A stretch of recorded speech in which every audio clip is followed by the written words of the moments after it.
के किडनैप होते ही बादशाह तुरंत अपनी वजारत की ताकत का इस्तेमाल करता है और यह पता लगा लेता है कि आखिर सुंदरी इस वक्त कहाँ है और उसे किसने किडनैप किया है। बादशाह को अपने आदमियों से पता चलता है कि सुंदरी को कुर्बान अली ने अगवा करवाया है। यह सुनकर बादशाह का गुस्सा 7वें आसमान पर पहुंच जाता है और वह तुरंत सुंदरी को बचाने निकलने ही वाला होता है। तभी खुर्शीद बीबी उसे रोककर पूछती हैं, तुम कहाँ जा रहे हो? बादशाह गुस्से में कहता है, मैं आपको किसी भी सवाल का जवाब देने का पाबंद नहीं हूँ। अब मुझे आप पर भी यकीन नहीं रहा। मुझे लगा था आप मेरी मोहब्बत को समझेंगी और सुंदरी को मुझसे मिलवाएंगी, लेकिन आपने मुझे धोखा दिया है। यह सुनकर खुर्शीद कहती हैं, मेरी बेटी तुमसे मोहब्बत नहीं करती। तुम यह बात समझ क्यों नहीं रहे? बेहतर यही है कि तुम सुंदरी को भूल जाओ, क्योंकि वैसे भी वह गुलाम के साथ भाग चुकी है। लेकिन बादशाह तुरंत बोल पड़ता है, सुंदरी गुलाम के साथ नहीं भागी, बल्कि कुर्बान अली ने उसे किडनैप किया है और मैं अब उसे लेने जा रहा हूँ। उसी वक्त बादशाह फुल एक्शन मोड में निकल पड़ता है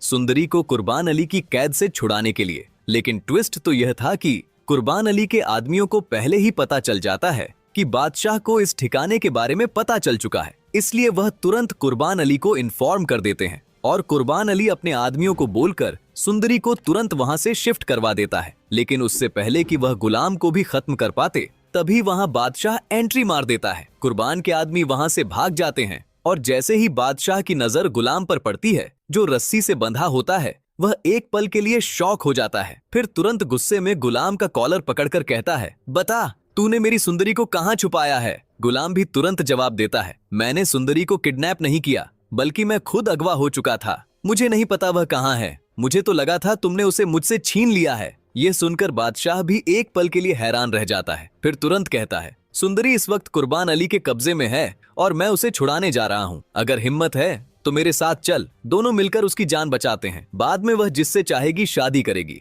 अभी सबसे जरूरी उसकी जान बचाना है। यह सुनते ही गुलाम भी तुरंत तैयार हो जाता है और दोनों एक साथ निकल पड़ते हैं। लेकिन बॉस, कुर्बान अली को भी खबर मिल जाती है कि बादशाह उसे मारने आ रहा है, इसलिए बादशाह के पहुंचने से पहले ही कुर्बान अली सुंदरी को अपने सामने बिठाकर उसके माथे पर बंदूक तान देता है। यह देखकर बादशाह का दिल कांप जाता है और वह कुर्बान अली के सामने लगभग भीख मांगने लगता है। तब कुर्बान अली कहता है, अगर तुझे सुंदरी चाहिए तो मेरी एक शर्त माननी होगी। यह अभी के अभी गुलाम से निकाह करेगी और हमेशा के लिए सुंदरगढ़ छोड़कर चली जाएगी। मैं नहीं चाहता मेरी बेटी मूर्ख की कोई सौतन बने। यह सुनकर बादशाह तुरंत मना कर देता है। लेकिन जैसे ही कुर्बान अली सुंदरी को मारने लगता है, उसी वक्त बादशाह मजबूरन उसकी बात मान लेता है। वैसे भी सुंदरी खुद कह चुकी होती है, मैं सिर्फ गुलाम से मोहब्बत करती हूँ और उसके बिना जी नहीं सकती। अगर मेरी शादी जबरदस्ती बादशाह से करवाई गई तो मैं अपनी जान ले लूंगी। यह सुनकर बादशाह का दिल टूट जाता है, लेकिन वह फिर भी